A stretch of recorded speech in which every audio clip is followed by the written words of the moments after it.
rendons-nous au Golf Hotel 2 jours avant le fameux jeudi 16 décembre, prévu pour être une grande marche pacifique du groupement politique d'Alassane Ouattara.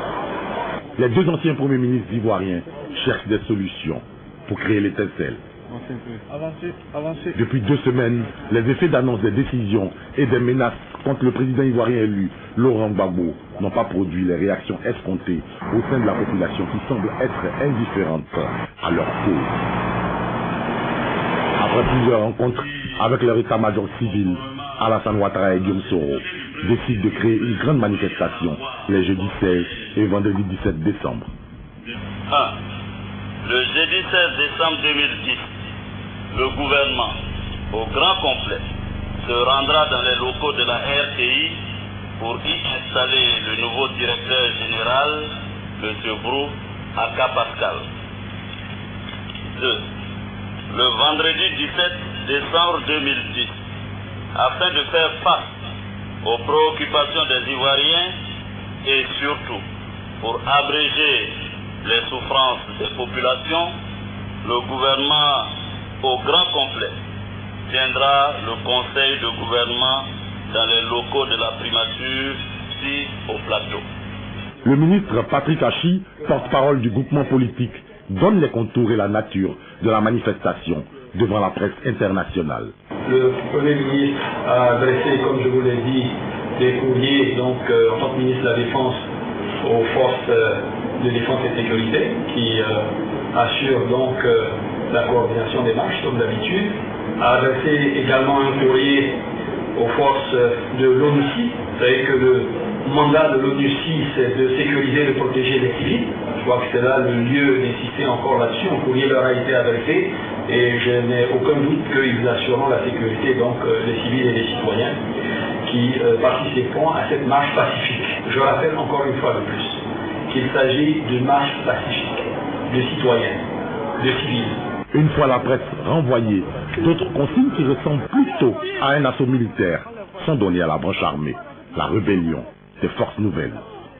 Soldats, militaires, je vais à la radio-télévision ivoirienne pour installer le nouveau directeur général de cette télévision parce que le président de la République me l'a demandé. Vous devez vous tenir prêts. Donc, il faut que vous vous mobilisiez.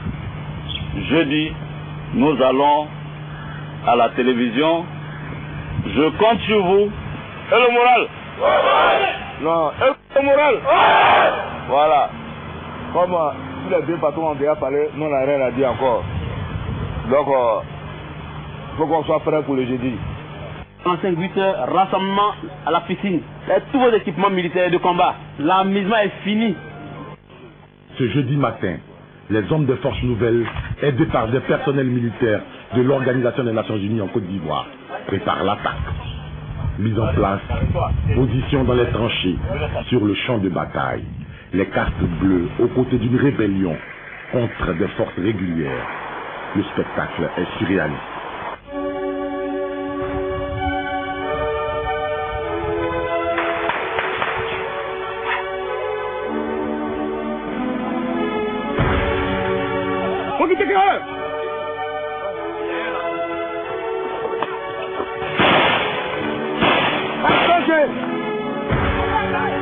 RPG 1.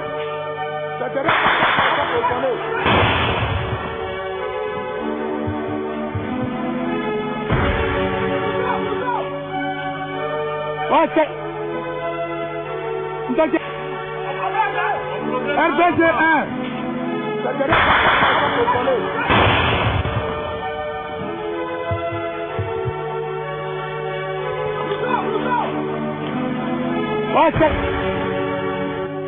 Donc il faut descendre un peu. Allez, tu te donnes, fais-toi à genoux. Tu vas voir, pancarte là. Allume. Pancarte là.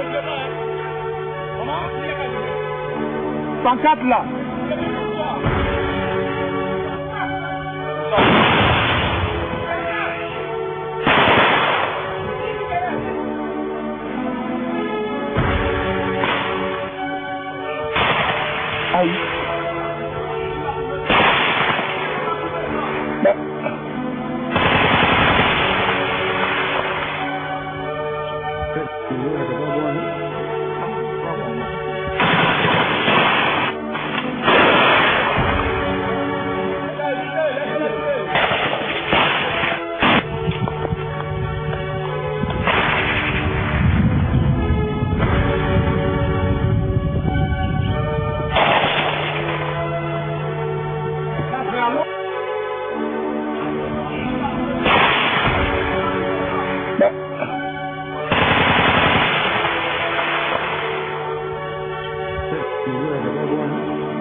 Ok, comme ça.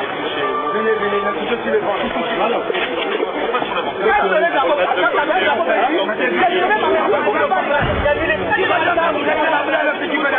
Mais vous, attendez le pouvoir.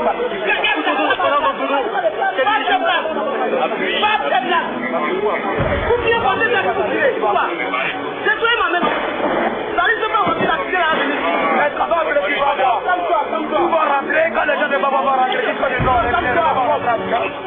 en Angola, nous sommes plein d'Afrique, il n'y a pas d'avion pour aller.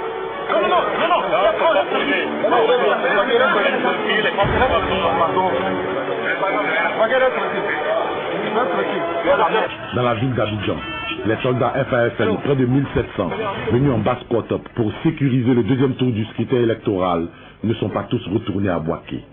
Ne pouvant faire un mouvement de masse, ces personnes, habillées en manifestants, tirent sur les forces de l'ordre à balles réelles.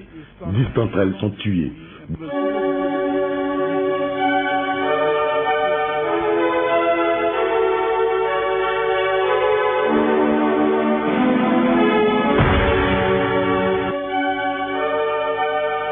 D'autres sont calcinés à leur domicile.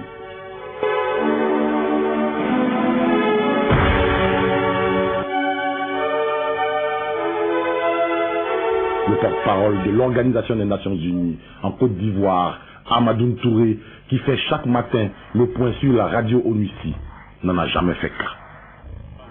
Apparemment, ces derniers événements pourraient confirmer les soupçons de collusion entre l'Organisation des Nations Unies en Côte d'Ivoire et l'organisation politique d'Alassane Ouattara.